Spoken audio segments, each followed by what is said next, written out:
Hola, ¿qué tal? Muy buen día. El día de hoy vamos a ver un tema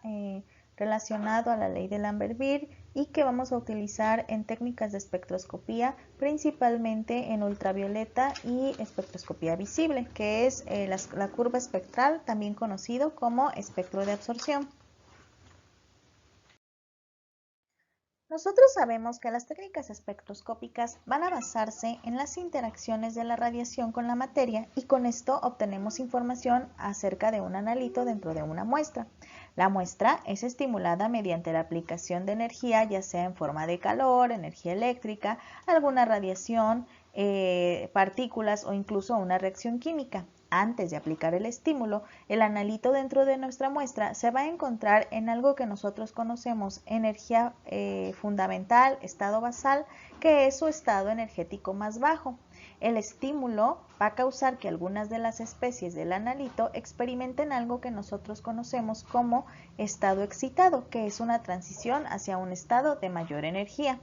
La información sobre el analito se obtiene justamente midiendo la radiación electromagnética transmitida conforme regresa a su estado basal o bien midiendo la cantidad de radiación electromagnética absorbida como resultado de la excitación. Y aquí nosotros vemos justamente una molécula y vemos cómo tenemos una radiación electromagnética incidente y finalmente después de haber chocado con el analito, con las moléculas del analito, tenemos una radiación electromagnética transmitida. El proceso que se lleva a cabo justamente en este proceso es lo que nosotros conocemos como el paso a estado excitado.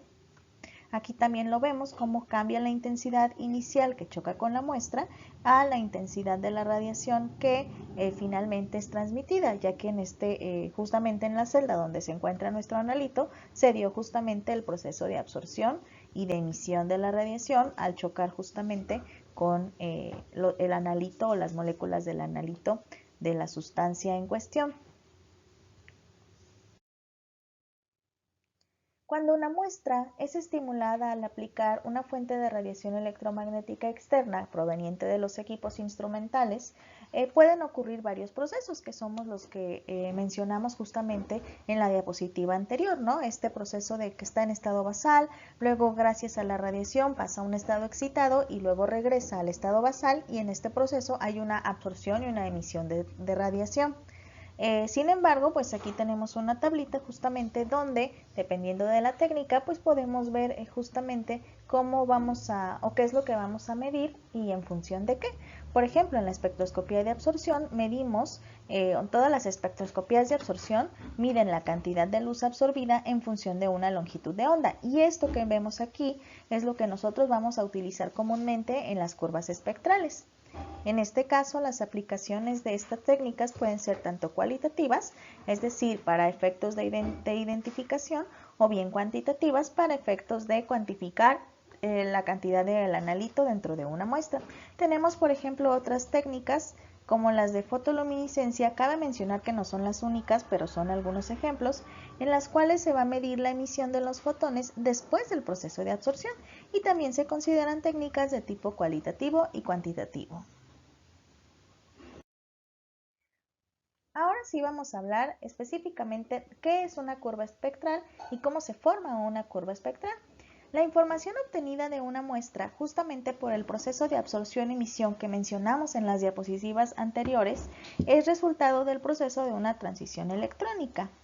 en donde como vimos pasamos de un estado basal a un estado excitado y regresamos a un estado basal. Esto evidentemente ocurre justamente con los electrones, por eso es que se llama transición electrónica. Esto nos va a auxiliar a conocer la identidad, que es la parte cualitativa o la concentración del analito dentro de una muestra. El resultado de este proceso se puede representar de distintas formas y una de ellas es justamente el tema del día de hoy, que es una curva espectral o también conocida como espectro de absorción. Un espectro de absorción o curva espectral se define como una gráfica de la radiación emitida en función de la frecuencia o de la longitud de onda. También es importante mencionar que puede ser radiación emitida o radiación absorbida, porque sabemos que por la relación que existe entre ambas es logarítmica, entonces nosotros podemos tener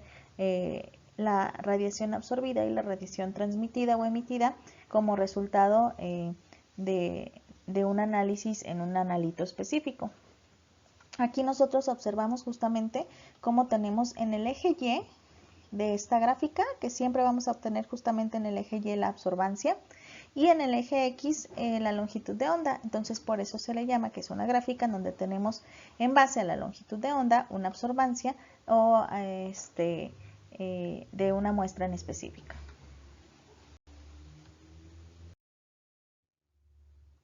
¿Cómo se hace experimentalmente una curva espectral o un espectro de absorción? Justamente esto es algo que vamos a realizar en el laboratorio como parte de nuestras primeras prácticas, y en este caso para la parte experimental se prepara una solución de concentración conocida del analito del cual nosotros queremos conocer su curva espectral, y vamos a ir midiendo su absorbancia a distintas longitudes de onda para poder conseguir la información gráfica de la curva espectral. Los espectrofotómetros modernos se le hacen algo que se denomina barrido y producen de forma automática el espectro de absorción sin necesidad que nosotros midamos a distintas longitudes de onda, es decir, le indico un rango de longitudes de onda a la cual necesito medir justamente la muestra para obtener su curva espectral, y entonces el equipo va a medir la absorbancia a todas las longitudes de onda correspondientes en ese rango.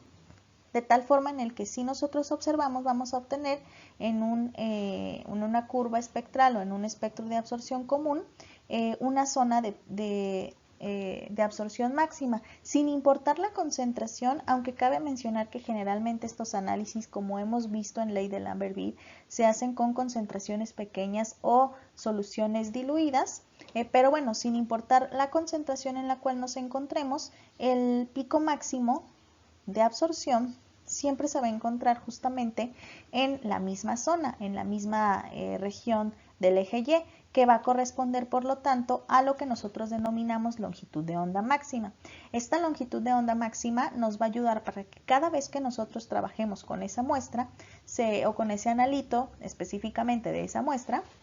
o de cualquier muestra mientras sea ese analito, nosotros vamos a medirlo siempre en la longitud de onda máxima correspondiente para que nosotros nos aseguremos que el dato que nos arroja el equipo sea el dato también de la mayor absorción o mayor absorbancia. Si nosotros no elegimos la longitud de onda correcta, entonces el dato de absorbancia tampoco va a ser correcto, porque nosotros queremos ver a qué longitud de onda ese analito presenta su mayor absorción, porque es justamente en ese punto en el que nosotros podemos calcular la concentración. Sí, recordando que tenemos una relación lineal entre la absorbancia y la concentración,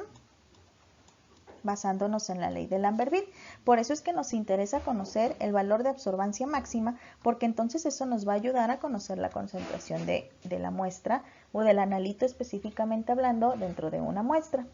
Las curvas espectrales son características para cada molécula determinada, y entonces también nos ayudan a la identificación o bien a la confirmación de la identidad de especies particulares.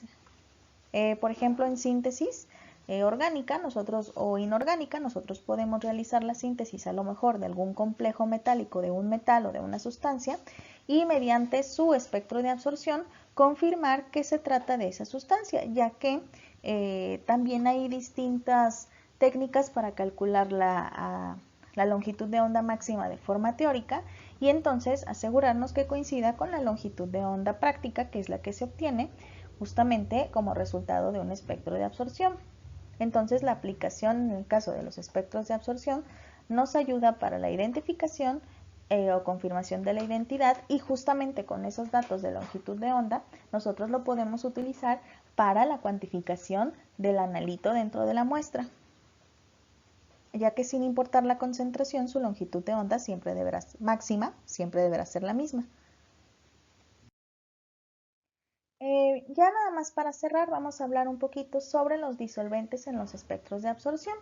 La absorción molecular en las regiones ultravioleta y visible, que es donde vamos a utilizar de forma común justamente los espectros de absorción, va a producir algo que nosotros denominamos bandas de absorción. Las bandas de absorción, burdamente hablando, son estas montañitas que nosotros logramos ver en el espectro, ¿sí? Y cada montañita,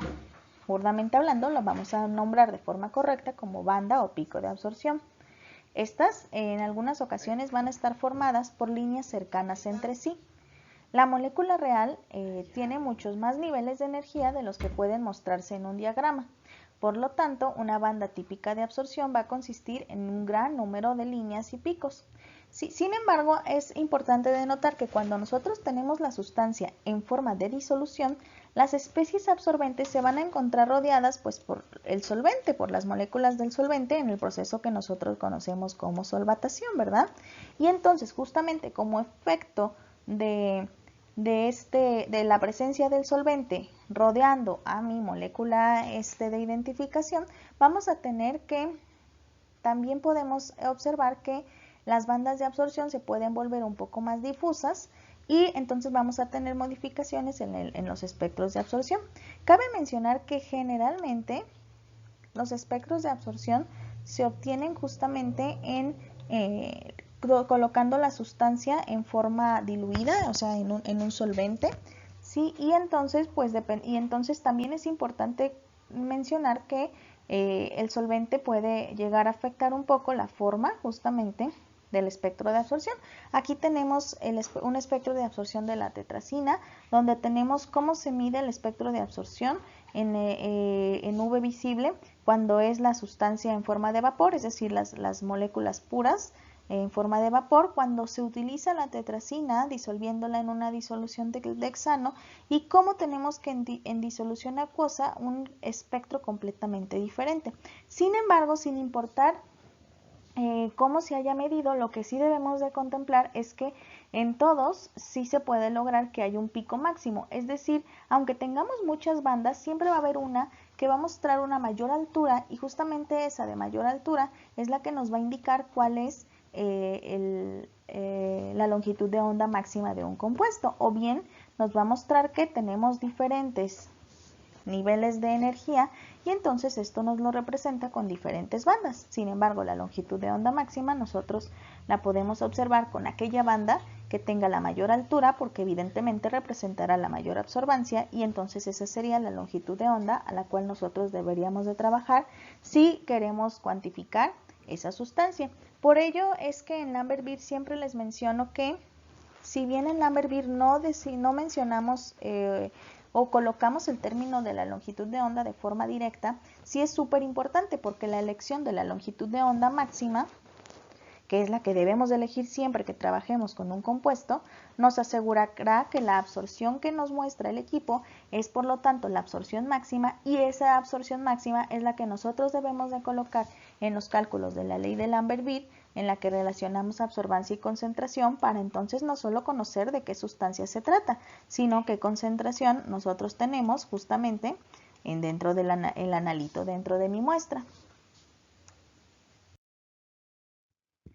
Finalmente, para cerrar, voy a mencionar un poquito qué es una curva de calibración y qué diferencia existe entre una curva espectral. Si bien nosotros no hemos llegado al tema de curvas de calibrado, es importante mencionar que son completamente diferentes, aunque en realidad tienen términos similares, que en este caso es la señal analítica, en este caso específico la absorbancia como unidades obtenidas en el equipo o en el espectrofotómetro. En el caso de la curva espectral, es una gráfica donde podemos auxiliarnos a conocer la longitud de onda máxima,